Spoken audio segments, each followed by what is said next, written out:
There we go. Right. Um, our story today, our myth, is the myth of King Arthur, or at least a myth of King Arthur. Um, we're kind of lucky with the Greek myths, and the Greek myths we've done a lot of, and lots of the myths that we've done are quite straightforward because somebody a long time ago wrote them down, and then all I've got to do is read them and tell them to you. Really simple, really. Um, with King Arthur, it's way more difficult because people keep writing myths about King Arthur. All through the centuries, people have added bits, changed bits, swapped bits, moved things around.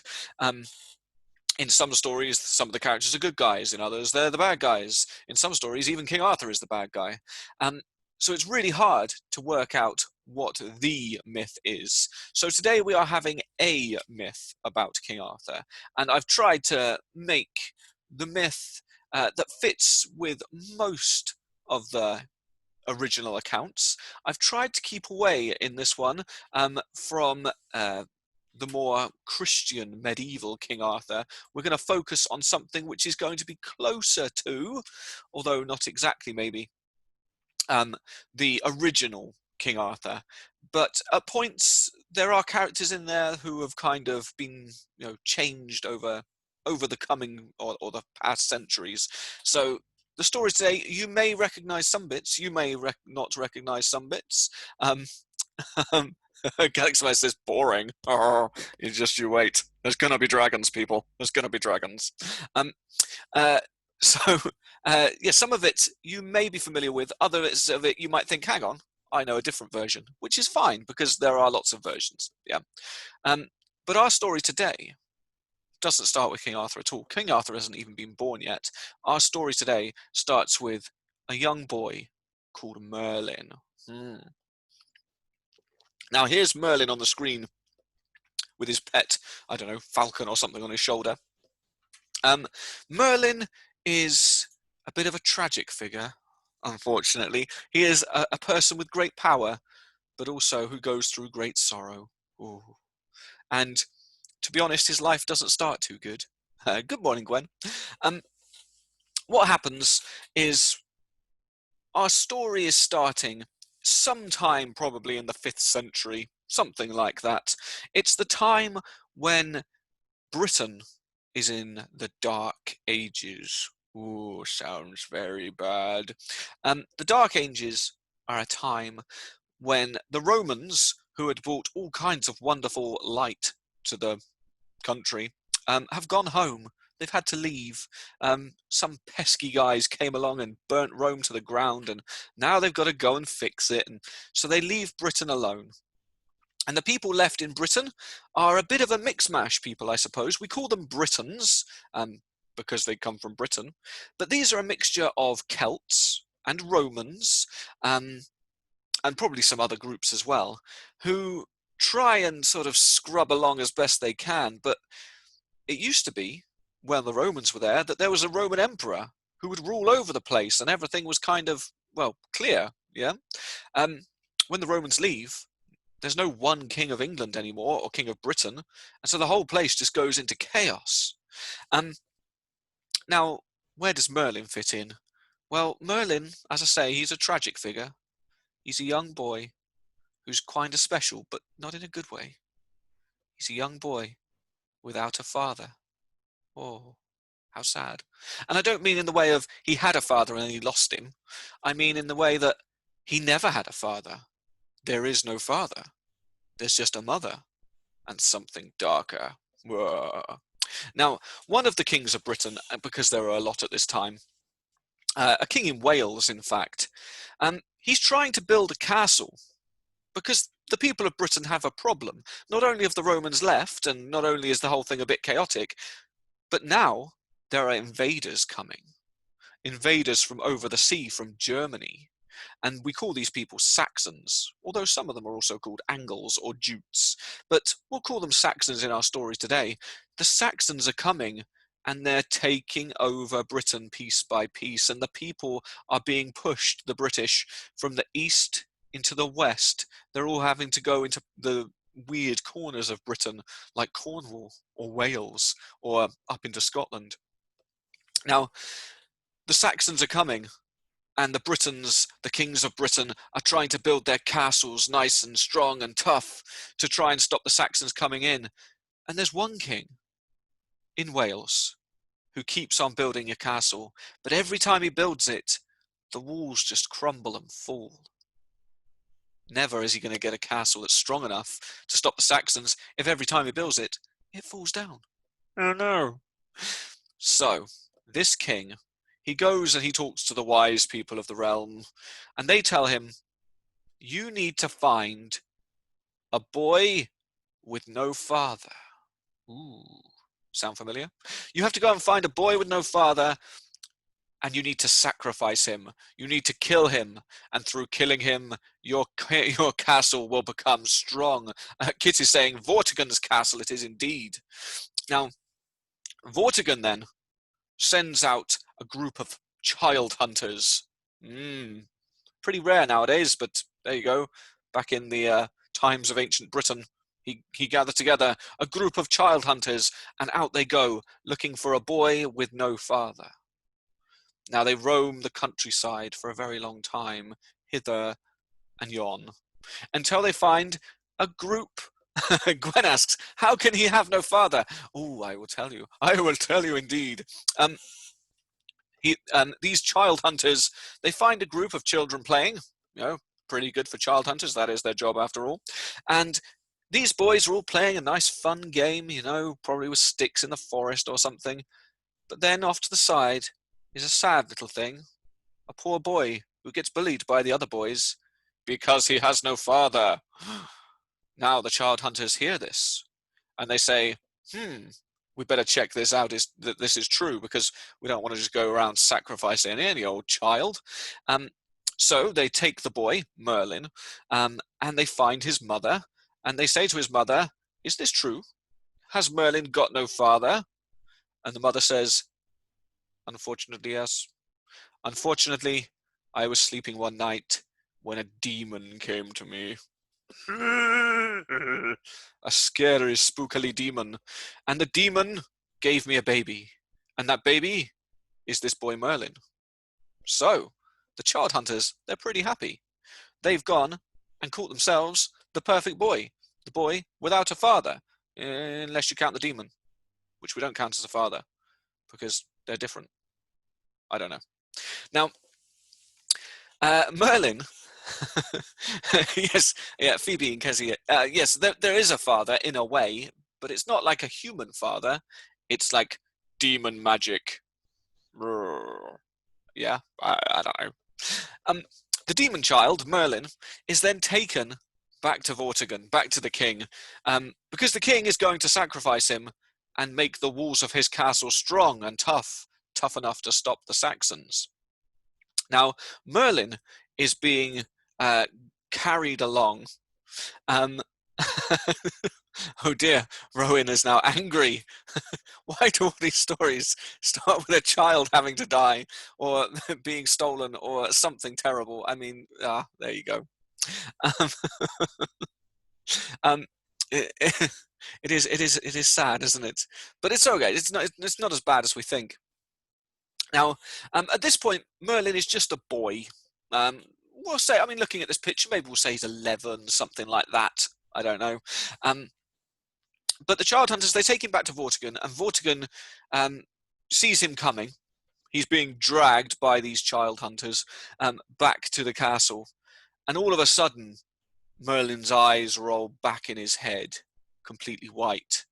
And he somehow breaks away from the child hunters, and he runs up to the wall, and he starts going gibbering and jabbering and saying, I know how to keep these walls strong. I know. And he, everyone who's looking at him, including King Vortigern, is like, ooh, this boy seems to be a bit magical. Maybe he's got a demon dad or something. I don't know. Don't question it. Listen to the child. So the child's eyes are rolling back in his head, and he starts chanting. He says, you must dig under the walls. Under the walls you will find a pool, and in the pool of water you will find 2 jars.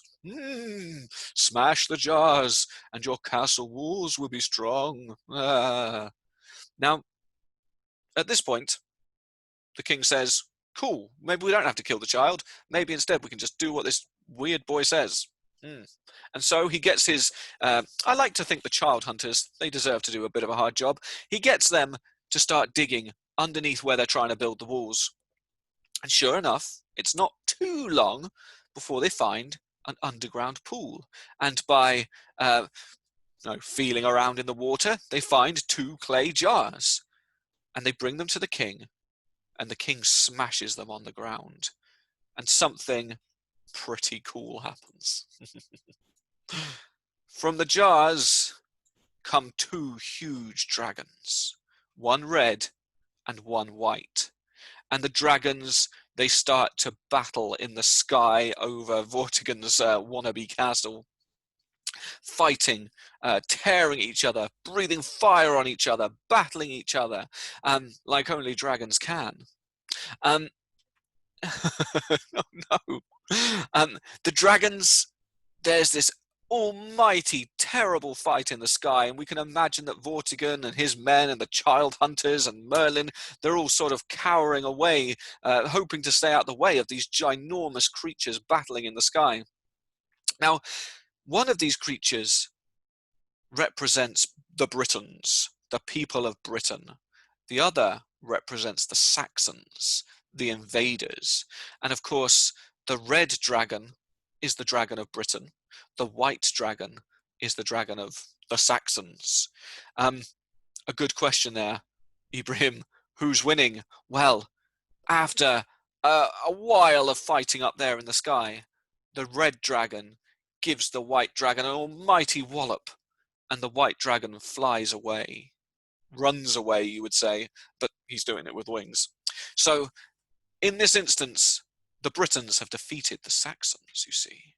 Now, there's a reason why the flag of Wales has a red dragon on it, and that, of course, is to represent this very red dragon who fights the white dragon of Saxons. And if you go and look for the Saxon flag, which is sometimes flown in different places in England, you will find a white dragon on it. Although that's not particularly common. The red dragon of Wales is very well known. So the Britons defeat the Saxons, and Merlin, he stands there. I mean, in this picture, you can just see him underneath the battling dragons here. He goes to the king and he says, "King," probably more like "King," because he's a boy, you know, but whatever. I'll try and make him sound impressive. "Now your walls will be strong, and because you have the power of the dragon defending you, the Saxons will never win. And in fact, one day, there will be a king who will come and unite the whole of Britain. He will be just the king of your little castle, but he will be the king of the whole country, and he will defeat the Saxons, and they will never return." Now, spoiler, as we know, the Saxons do win in the long run, in like real history, but go with this. And so the people are happy. Merlin is given a place of, great honor. He's certainly not sacrificed. Phew, a story with no child death. Brilliant. Where did the dragon go? So the red dragon is supposed to have gone, back underneath the earth. The white dragon is supposed to be somewhere in England. Once lockdown ends, maybe you could go out with a bucket and spade and start digging.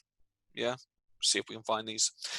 Madeline Hatter says that a small dark falcon that hunts small birds is the Merlin. There you are. So that Merlin's also the name of a bird. That's quite cool.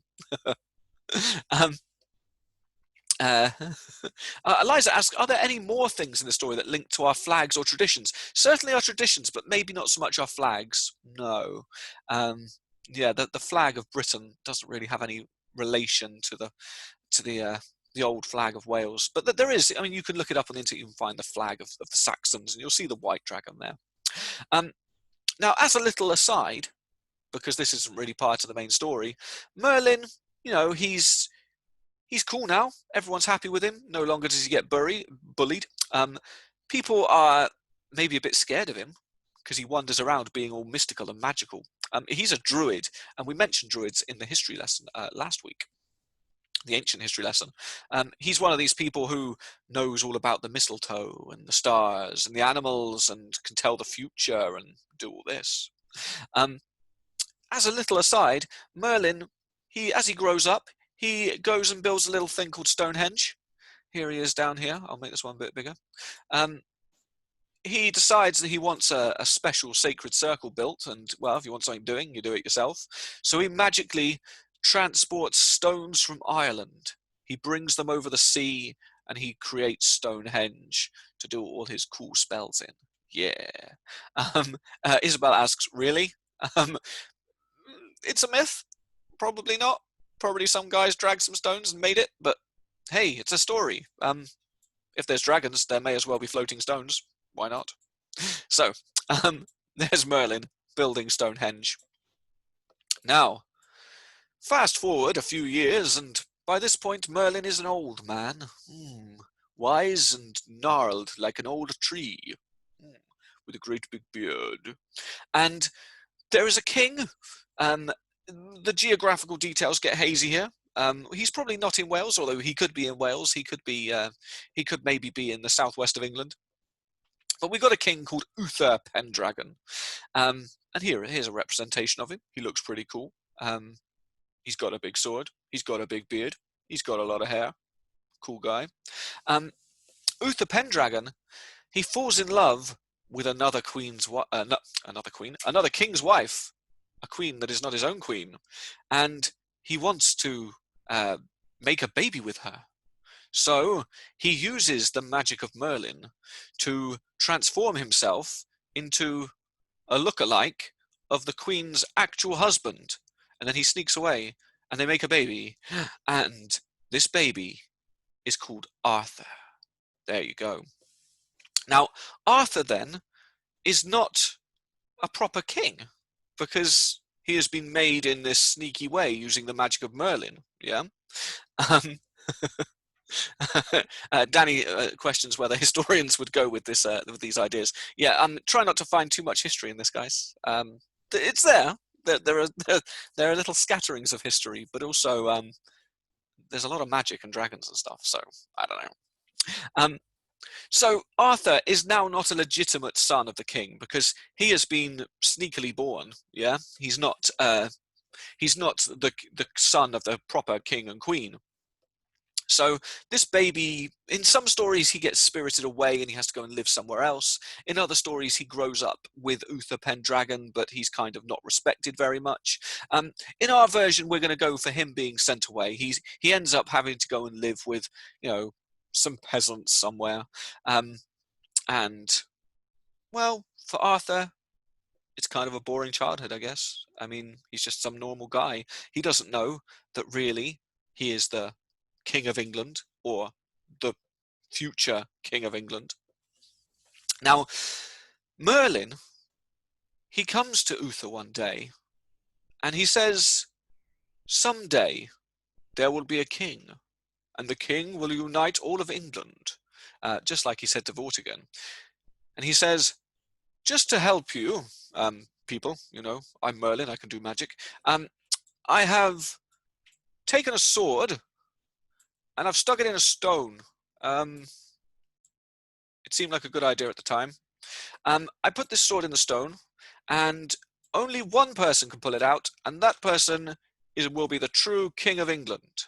Ooh. Now, Arthur then, he grows up a bit of a nobody. But one day, he comes across this great big stone, and in the stone is the sword Caliburn. Now, you may have heard of the sword Excalibur, which is what the sword later in history that becomes known as Excalibur, but its original name is Caliburn. That's the sword. Caliburn comes from a Welsh word which just means sword, so it's a sword called sword. I don't know. It's a cool sword, though. It's a magic sword, and it's stuck in a stone. And of course, the young Arthur, he comes along, and he manages quite easily, even though hundreds of other people have tried, he manages quite easily just to pull it out. Yeah, no effort to him, because of course he is the true King of England. Now, in some versions of this story, he doesn't pull the sword from the stone. He is given it by the Lady of the Lake. But in our story, we're going to go with a bit more of an original version. He then takes his sword and he doesn't instantly become king, because of course he has to convince everyone that he is the king. It's definitely a good omen. And he takes his sword, and he's traveling around England trying to bring together followers and people to help him, and to start to build up his kingdom. When the Lady of the Lake appears. Now, the Lady of the Lake is a very strange being. She is probably a fairy. If not a fairy, then maybe she's a witch. If she's not a witch, then maybe she's some kind of, I don't know, magician.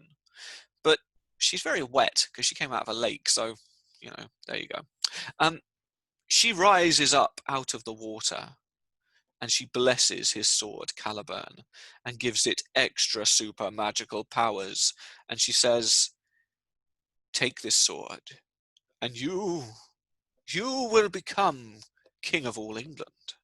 So it's looking pretty good. He's pulled the sword from the stone, so he's got Merlin's approval. He's now had it blessed by the Lady of the Lake, this shadowy, watery fairy figure. And that means he's pretty much all set to start conquering and for bringing together the disparate population of Britain. Yes, fingers now. Arthur pulled the sword out. By this point, how old is Arthur here? Arthur, we're thinking of him as quite young. He's a young man. He's not a child, but he's definitely a young man. So in some versions, he's like a child doing this. But I think, in the original, he must be in his 20s or something. Yeah, so he's young, but he's not a child. But now he's set. He has a magical sword. He has the blessings of Merlin. Now, as for Merlin, his story is going to end here, unfortunately, because Merlin, although he sticks around for a bit to help Arthur out, and again, depending on the legend, it could be for a little while, it could be for a long time, but Merlin and the Lady of the Lake, they end up, Merlin falls in love with her, and she possibly falls in love with him, but maybe not, because she says to him that if he will teach her all of his magic, then she will be with him forever. Now, Merlin is super magical, and Merlin can see the future, and he knows that if he teaches the Lady of the Lake all of his magic, she will use it against him, and he will be trapped with her forever. Not in a good way. But for whatever reason, Merlin decides that it's probably okay. I'll teach her all my magic, and I know that I'm going to end up dead, or at least trapped forever. But it's okay. I can live with that. Maybe it's a good job for me to teach my magic to others. And so here we can see the old Merlin, because by this point this is a long time after that boy who released the two dragons. He spends years teaching the Lady of the Lake everything he knows. In some stories, her name is Neve. In others, it's Vivian. But, it gets confusing. He teaches her everything.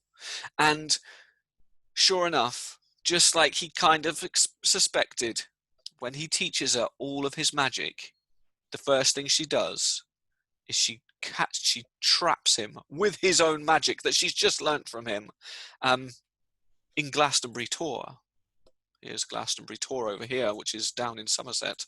In the hill, he's trapped there. Now, some legends say that he turns into a tree, a hawthorn tree, and he can't move. Others say that he's stuck in the rocks. Either way, he's trapped by his own magic that he taught to another. And depending on how you want to take this, I like to think, because some versions say this, that the Lady of the Lake is trapped with him too, and they are stuck together in the the hole in the hill. Rowan, I don't know why.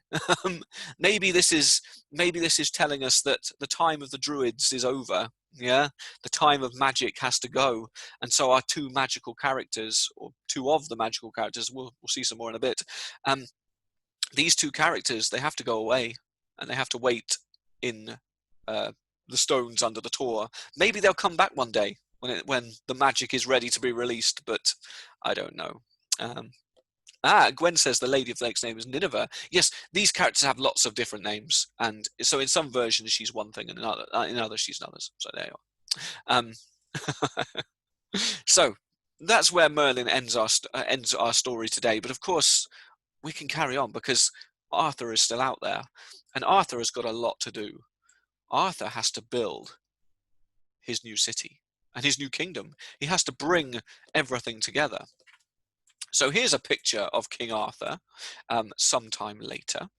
And underneath it, you can see it says, the once and future king, because Arthur is supposed to not just be a normal run-of-the-mill king, he's supposed to be the king of Britain forever, yeah?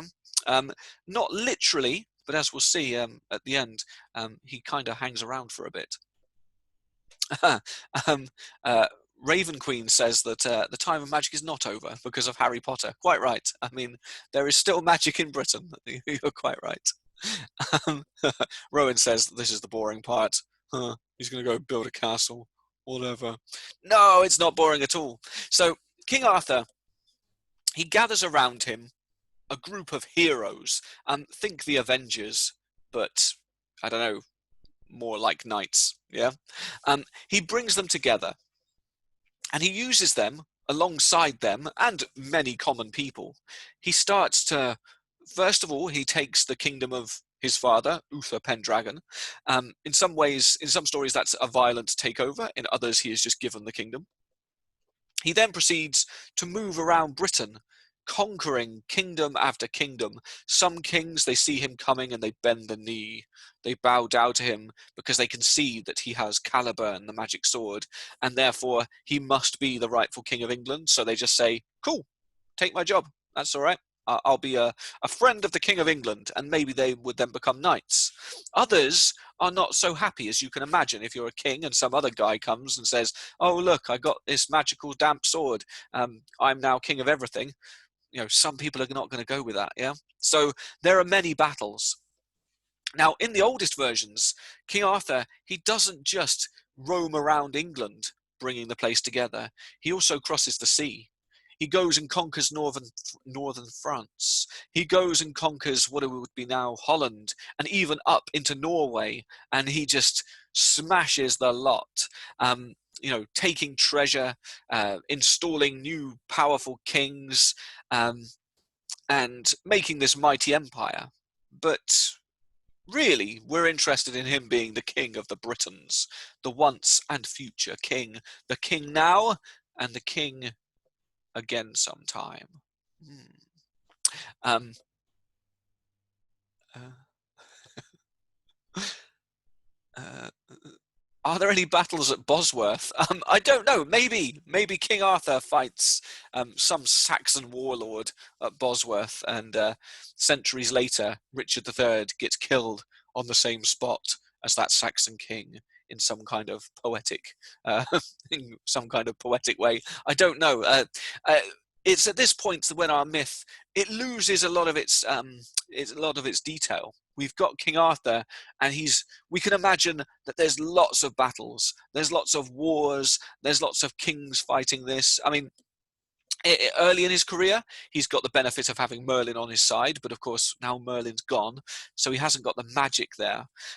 He also has some true enemies who we'll see in a bit, who are going to make a mess of him, or at least try and make a mess of him. And it's at this time when two of those enemies, they really rise to the fore. We have, in fact, let me just skip ahead a little bit. Here we are, we'll come back there in a minute. We'll come and see his enemies, because that's probably a good place to go right now. Here we are. Two enemies. Here we go. One of them is his nephew Mordred. Now, Mordred, as you can tell from his very name, he doesn't sound like a good guy, and he's quite dark in this picture. Mordred believes that he would like to be king. He believes that he should be king because he is related to Uther Pendragon as well. He is Arthur's nephew. In some stories, he has a different connection, maybe a half-brother or a cousin, but in the traditional one, he's his nephew. And so Mordred has a black and twisted soul. Chocolate Volcano asks, why are they both women? They're not. Mordred in this picture is a boy, although he does look kind of feminine, doesn't he, for sure. So that's one problem that he's got. He's got this scheming nephew who's determined to, it does finger snail, who's determined to bring down the kingdom and to take it for himself. We also have this character here, Morgan Le Fay. Le Fay means the fairy. So she's a... yeah, I think you're right, Rowan. It must just be an odd picture. This is Morgan Le Fay, a dark and troubling creature. Galaxy Midas is saying his sister. Yeah, it could be Mordred's sister, that's true. She is a tricky one to pin down. Oh, Gwen has a shout out to Rose Fitzwarren. There you go. Shout out. Because Morgan Le Fay is a wicked creature. In the very original stories, she is a helper of Merlin. In other stories, she is the enemy of Merlin. In the most traditional ones, she is usually seen as this terrible dark force. She is like the dark side of Merlin. If Merlin is the good guy going around using his magical powers for good, Morgan Le Fay is the dark side. She's going around using the powers of nature for evil, and you can see her here surrounded by dark birds. And she's got it in for Arthur. She has it in for him maybe because she doesn't want old England or old Britain to be taken over. Yeah, she likes the ideas of the wild places. She doesn't like the idea that Arthur is going to bring order and justice and truth to the kingdom. Instead, she wants it to be wild and weird, like witches do. She's a spirit of nature because she's a fairy, and she will spend a lot of time trying to trick both Arthur and his knights into doing all kinds of terrible things. We will do, in future weeks, we will do more stories of Arthur. Not himself, but his knights, because each of his knights has a different quest. And Morgan Le Fay, she pops up over and over again in these. Phoebe asks, is she like, and Kezzy asks, is she like Lord Voldemort? I suppose so. She's just the mortal enemy of Arthur. So we've got Mordred and we've got Morgan, and between them, sometimes they work together, sometimes they come up with plots on their own, but they're in the background all the time trying to defeat King Arthur and to ruin his dream of a united Britain. Now, there are also some good characters, though. Here's King Arthur again. Yes, and Merlin is like Dumbledore, yes. And yes, Guinevere, she does look like a pirate with her eye patch, this is true. Now, Arthur, he marries a beautiful princess called Guinevere, who becomes his queen. Now, he doesn't marry her necessarily because they love each other. He's a king, after all. He doesn't really get that privilege. Royal people usually end up having to marry politically. So Guinevere is the princess, the daughter of another one of these British kings. And Arthur wants to take his kingdom and make it part of his own. But he doesn't want to fight. He wants to fight as little as possible. He has a magic sword. Don't forget that. I mean, he is kind of fighty. But he wants to take down this kingdom. But instead of fighting, he comes to this agreement. He will marry Guinevere. She will become his queen, and he can have the kingdom. The king will kind of step back and let him take it on. So he marries her, not out of love necessarily, but out of this sense of duty, bringing Britain together. Now that doesn't mean that they don't get on, because I think they do get on. They learn to live with each other quite happily, but maybe not forever, because things will get complicated there, as I'm sure some of you know. Gwen says that Guinevere should have red hair. Maybe. I mean, it's difficult, isn't it? And Danny, no, it's only an hour long. It's okay. Now, Arthur, then, he goes from strength to strength. He's avoiding the evil tricks and spells of Morgan Le Fay, or as some people call it, Morgana Le Fay, yes. He's also managing to keep Mordred away from his kingdom. Every now and again he has to go and battle Mordred, and Mordred runs away, and but this is something that's going to keep on bothering him. But if we take away those kind of dark elements, Arthur builds his new kingdom, Camelot, this place that is supposed to be based on truth and justice and a sense of order. The wild places are cut back and civilization sprouts. And this is a good metaphor, of course, for bringing some kind of nice way of living out of the Dark Ages, which would have been pretty chaotic, after the Romans left with the Saxons everywhere. Arthur carves out this wonderful kingdom. And in the center of his palace, his castle at Camelot, he has a huge round table constructed. And I chose this image because it's got a cool dragon on it. And, dragons are cool. We all know this. Now, the idea behind the round table is that each of his most trusted friends or family members, they get to sit around the table. And each one, because it's round, is seen as equal. So if the table was a standard rectangular table, usually the king would sit at the short end, and we would call that the head of the table. So he would sit there, he'd be the most important, and depending on where the other knights were sat around the table, it would show how important or not important each one was. With a round table, we do away with that problem, because in a circle everyone is equal. We all sit round it. No one knight is more important than another knight, and the king himself, he sits there too, and he's no more important than any of the rest. So it brings this sense of equality and justice and fairness to the kingdom.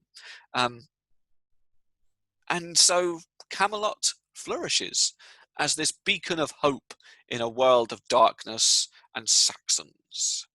Now, we'll take a moment just to have a look at some of his knights. Now, this list of knights here is just one possible list. There are other knights that you may have heard of who are not here.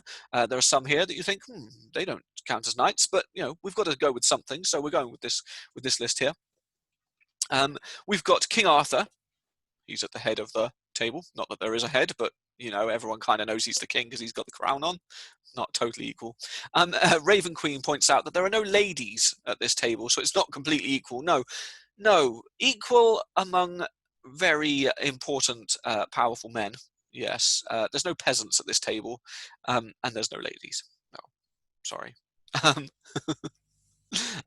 Chocolate Volcano says that they love the Christmas story of Sir Gawain. Yes, we will do the Sir Gawain and the Green Knight. We'll do that one soon because that's a brilliant one. But just to introduce these guys briefly, we've got Sir Lancelot. Let's see if I can zoom out a little bit because my face is in the way here. We've got Sir Lancelot, supposedly in the original, the most true and wonderful and pure of knights, maybe with one exception. We've got Sir Percival. We've got Sir Dugor, we've got Sir Bedivere and Sir Kay. In some stories, Sir Kay is Arthur's older brother or older half-brother, step-brother, something like that. If you've watched the Disney version, The Sword in the Stone, Sir Kay is the brother of King Arthur. But, it depends on the version. Sir Galahad, who is literally the purest knight, he's so pure he makes Lancelot look bad. We've got Sir Bors, who's a bit of a brawler. We've got Sir Gawain, who's another very pure, good, strong knight. Sir Tristan, we've got with his lovely green lion there. Sir Brunor and Sir Hector. As I say, some of these are different. We will look at the stories of some of these specifically in the future. Probably Percival and Sir Gawain. Gawain, maybe not quite as so pure as Sir Galahad, yes. Now, the only one that I really want to mention much here is Sir Lancelot, because that's the one who directly sort of, plays into the story of Arthur. But just to give you some idea, Sir Galahad is famous for going and retrieving the Holy Grail, which in the original stories isn't linked to Jesus in any way, but is just a cup of plenty which feeds people and can bring back can heal all sickness and help someone live forever. But in later stories, as the stories get mixed with Christianity, the Holy Grail is the cup that Jesus drank on the Last Supper before he was executed. Yes, Josh, Lancelot uses a lance a lot. Yes, that's the idea. Um, Mario Kart says it looks like some of them are copying each other's shields. Yes, I mean, but that's fine. The symbol of the lion here you can see repeated, and that's the medieval symbol of England. So that would make sense. I mean, Sir Galahad has in this version the actual flag of modern England on his shield. You know, that's obviously a Christian thing because it's a cross. But yeah. Oh, can we do Tristan? We could do Tristan, couldn't we, Gwen? Yes. Sir Percival will fight dragons. Sir Gawain will battle a great big green giant. You know, they all have their own quests and legends that they go on. Most of them looking for the Holy Grail, but not all of them. Some of them have other missions and quests that are usually somehow tied up with either duty, honor, or romance, or all three. Yeah. So Fingersnail, according to this diagram here, this is where they sat at the table. But you could find different versions of this with different knights in a different order. There is no one. It's not like the Greek myths. We don't have one version which we can go from. It's loads of people have their own ideas, and they add it up over hundreds, well, thousands of years, or at least over 1,000 years. So it's a complicated mix of different things. Yeah. What's on Sir Degor's shield? I think that's supposed to be a stag, but I might be wrong. I'm assuming it's like a galloping stag, maybe. Yeah, it's hard to say, isn't it? But I'm assuming these are antlers. I just don't know. Gwen asks, why in fairy tales are girls always expected to sit alone in towers, waiting to be rescued? I don't know. Maybe because fairy tales are silly. I don't know. We can assume, though, behind most of these knights is a strong woman or two, helping them get all the stuff done. I mean, it's all very well, isn't it, galloping off with a horse and a lance to go and slay dragons, but someone's got to make sure that you're going in the right direction. Someone's got to help you out by making sure you don't leave your sword behind. So yeah, I'm sure the women in the background of the story are quite important, and here, in fact, is probably the most important woman, because at this point that Arthur's perfect world, well, it gets a bit stranger, possibly a bit sadder. Now, in the original version, Sir Lancelot is so pure, like so amazingly cool, like he's such a good guy, that he falls madly in love with the Queen Guinevere. Now, in the original version, this is a sign of him not being a bit of a bad egg, but him being pure of heart, because he can have a love that is so powerful it ignores the fact that she is someone else's wife. The love is so true and wonderful that the two of them can be together, and the love makes them stronger and it makes them purer. And Arthur, he sees them having this affair, his favorite knight with his wife, and he thinks, wow, those two are so pure, they're just amazing. Yeah, that's the original version. In later versions, it gets a bit more realistic. Arthur, he finds out that Lancelot and Guinevere have fallen in love and are hanging around behind his back, and so he has to banish Lancelot, send him away. In one version, he even has Lancelot killed. Ooh. That's true, Raven Queen. Sir Lancelot is in Night in the Museum. So this is probably one of the biggest changes that we get over time in the Arthur legend. Lancelot, he starts out as this pure hero who is so amazingly great that he can fall in love with the queen. That's how cool he is. But in later versions, he's not pure enough because he falls in love with the queen. So I don't know. You'll have to use your own moral compass there. Is Lancelot a hero or not? Certainly, Sir Galahad, who comes along after him, is usually shown as being like Lancelot but better, because Lancelot was nearly pure, but then he ran away with Arthur's wife, whereas Galahad is like so pure that he doesn't even care about Arthur's wife. He's just like pure all the way through. So it depends how you like it, but I do quite like this picture of Lancelot and Guinevere. In our story, Arthur finds out about this relationship and he is heartbroken because his queen and his best friend, have gone around and they're cheating on him behind his back, and he can't stand it. And he sends Lancelot away into the wilderness, probably to die fighting a dragon. Oh, yes. No, Galaxy Midas. There's a good bit of romance, isn't there? But it's difficult romance when there's marriages and queens and knights involved. So Lancelot and Guinevere, they break Arthur's heart. But still, it's not over yet, because, well, Arthur is still busy. Um, in the stories that we'll see in the future, the stories of his knights, often Arthur really only comes into them as this king who sits there at the round table with his great big crown and his great big beard, kind of, helping other people to do their important missions. He ends up this benevolent king who sort of sits back and makes sure that the kingdom is properly governed. He sends out his knights to do all the fighting. The days of himself fighting are gone. And things seem to calm down. Mordred, he disappears for a time. He goes and broods in his castle, or according to this picture, her castle. Morgan Le Fay, she completely disappears for 9 years, and Arthur, as he's now becoming an old man and his kingdom is quite secure, he assumes that she's dead. Until one day, 9 years after she first disappeared, Morgan comes to his castle, comes to Camelot. And, well, she's a changed figure. She says sorry for trying to kill him all those times.